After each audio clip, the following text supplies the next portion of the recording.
Welcome to Talk to Seattle. I'm your host, Jason Rigdon. On this episode of the show, I have Susan Mason, Executive Director and co-founder of What's Next Washington. How are you today? Oh, thank you. So could you tell me a little bit about What's Next Washington? Sure. What's Next Washington is an organization made up of formerly incarcerated individuals and allies who are working together to make it easier for us to reenter society and to stay employed and housed and keep us from ending up on the margins all the time. So what happens when folks get released from prison? Is it really true that $40 in a bus ticket? That sounds so ridiculous. It's ridiculous. Yeah, in fact, 40% of the people released are released to homelessness. It's a mess. Yeah, so when you're released from prison, you are told to get a job and find a place to live. Sometimes you have 30 days to do that, and you can be violated if you can't find a job or a place to live. And what I mean by violated is sent back.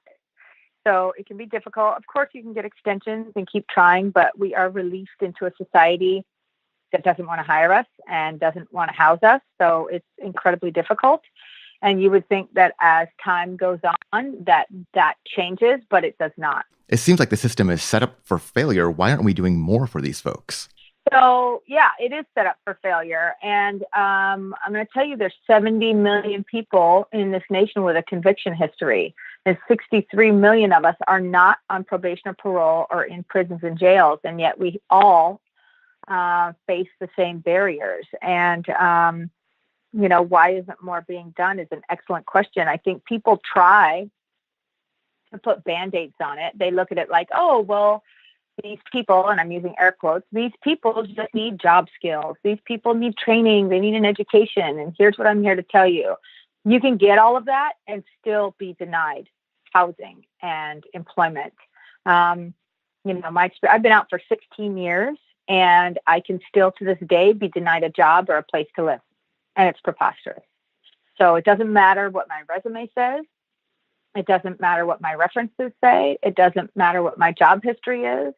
It doesn't matter what my housing history is, whether I've paid my rent on time for the last 16 years and my landlord says I'm a great tenant, or if, I have a high credit score and a good job. None of that matters. It can be negated by having a conviction history. And you're right, it's preposterous. So even though people have paid their debt to society, as people say, you can still be legally discriminated against. Correct. In fact, it's interesting because, everybody talks about the rule of law and they talk about, living in a society that is predicated on justice. And we have a set of rules that says if you commit a crime, this is your punishment. That's handed out by a judge. So for me, in my case, it was 15 months in federal prison, a $30,000 fine, and 3 years of probation. And that was a long time ago. And to my mind, we're square, right? Like I'm square. And every time I go out into the world in front of somebody who, is interviewing me for a job or, maybe I want to rent a house or an apartment, I'm being rejudged. I'm being reconvicted for a sentence and a debt I've already paid.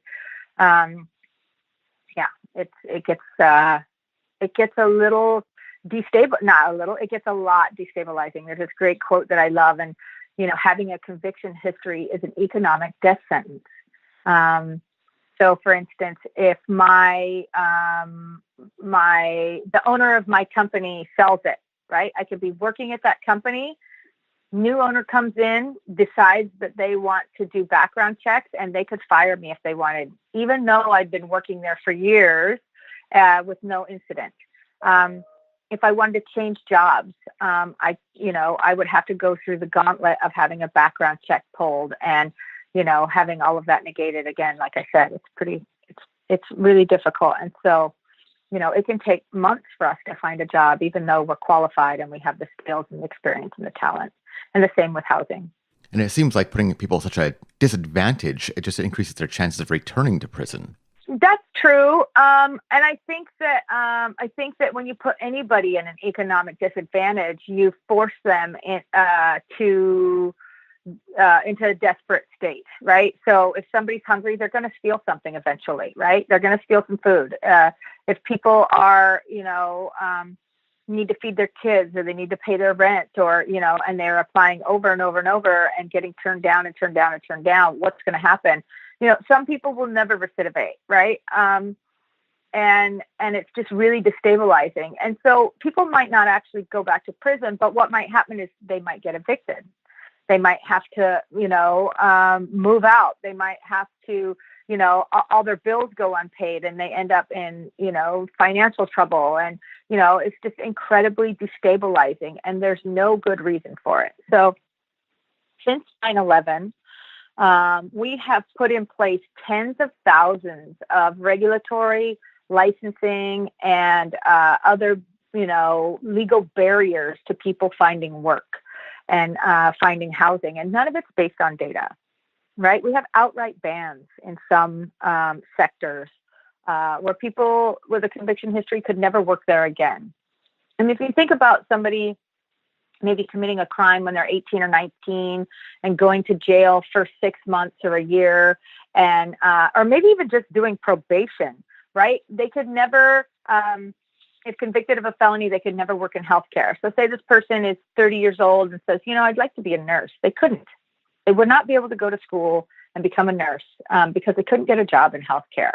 And these types of bans are not based on data. They're based on fear. And we'd like to see them. That's the work we do at What's Next Washington, is we work on the system. We work on the barriers. We don't work on the people. We work on a system that keeps us locked out. And we want that to change.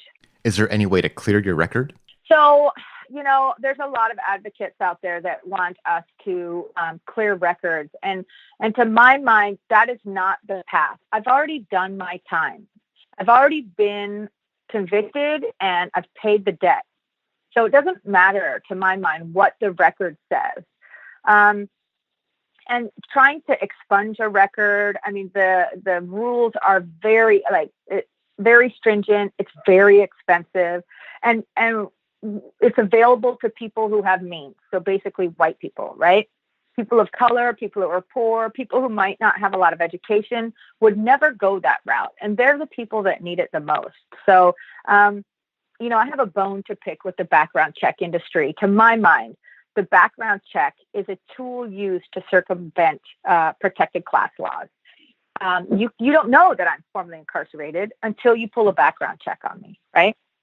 You don't know that someone who is a person of color has a conviction history unless you pull a background check. And here's the deal. If 1 in 3 Black men are sent to jail or prison in their lifetime, you can pretty much guarantee. And so I can't discriminate against hiring Black men. However, if I have a policy that says that you can't have a conviction history, guess what? It is, like backdoor proxy discrimination. So the background check industry is rife with abuse.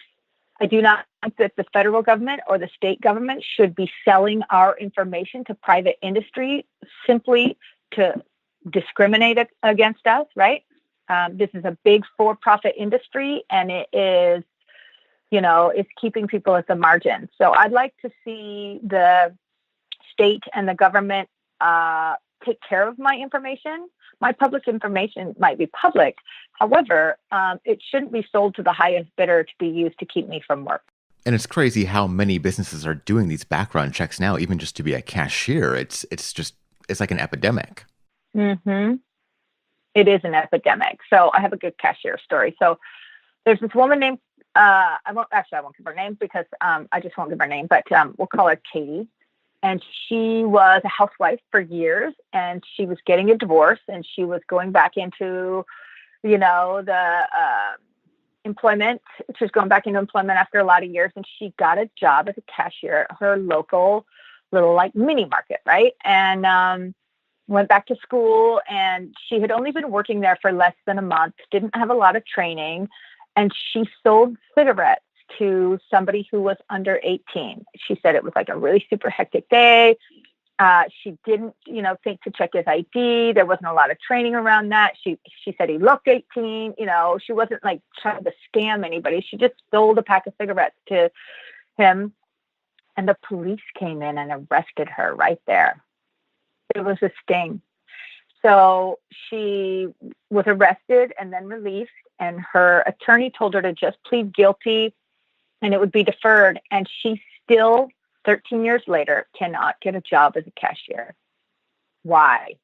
Right? Like, it's insane. And there are millions of those stories, millions of them. So what are some of the ways that your organization is trying to help these folks? So we have, like I said, we work at the systemic level. We believe that the system itself is has faults. And so what we do is we do a thing called employer convenings. And employer convenings are workshops where we bring in-house counsel from companies and HR directors and managers to talk to them about the scope of the problem. So I told you about that 63 million people who are not on probation and not in jails or prisons. Our unemployment rate is 27%. The national average is 3.9.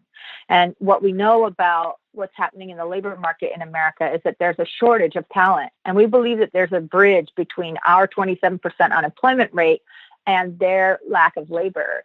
And so we talk about that, and we talk about the fact that we have high retention rates and we're very loyal and we get promoted faster. That's a UMass Harvard study of the military. There's a lot of data out there to show that if you have been out and doing well for 5 years, you're no more likely to commit a crime as somebody who's never committed a crime. There's data that proves that those who commit crimes on the job are people without conviction histories. So we do these workshops, and we explore with these HR directors and managers, what are the barriers? Are they internal biases and fears? Well, let's work on that. And if they're not internal biases and fears, if they're one of these regulations, laws, policies, restrictions, then let's work together to overturn those. So we're really interested in economic development projects where we're going to go into heavily regulated sectors, and ask those regulatory agencies to waive those regulations for a cohort of employees with conviction history so that we can gather data on them. And the reason why we want this is because I know that we're not statistically different than other employees. We're going to flame out at the same rate. We're going to succeed at the same rate or maybe higher. And so we need that data for these cohorts to take it back to the regulatory agencies and say, I need you to, here's the data to prove we're not statistically different than anybody else. So these policies need to be either, repealed or modified. So as citizens, how can we help? That's such a great question. So we are always looking for, volunteers. We're looking for supporters. We're looking for people that have, contacts within all kinds of arenas, right? And I think that one of the most important things that we can do is to show up for others, right? So I think about how many times, especially in Seattle, they've had city and county council hearings on homelessness. And you know that homelessness right now in Seattle is just off the charts. And the only people that show up are homeless people and advocates of theirs, and then people who are virulently anti-homeless. And the rest of us who are concerned citizens don't show up. We want something done, but we don't show up to these hearings. We don't show up to talk about these bills. And I think that unless and until we start participating in a process for change as regular citizens, we're not gonna get our needs met at any level. So I'm really big on people coming together to talk about the problems within their cities and counties and states and the nation, and creating action plans among themselves about what do we want to see different in Seattle?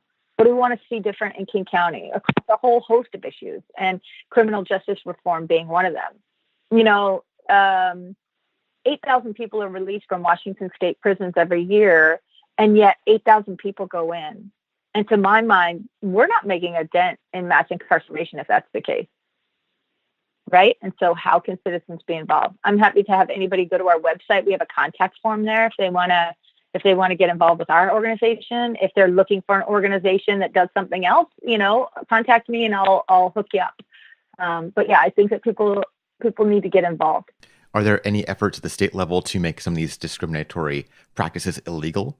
So there's not as many as I'd like to see right now, especially with the employment and the housing. So I was part of the Fair Housing Coalition that passed the bill in Seattle, the Fair Housing bill.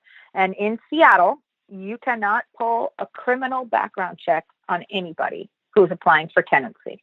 There's no data that proves that having a conviction history makes you a poor tenant. Landlords have lots of tools at their disposal, like credit checks, and they can see if you have a job, and they can look at your rental history. They can do all that still. But they can't pull a criminal background check. And while that's amazing and it's the most progressive bill in the nation, Seattle's the fifth most expensive city to live in the nation. So we'd really like to get to that passed at the county level and then at the state level. So there's the Fair Housing Coalition has regrouped to talk about that and what the strategy is for that.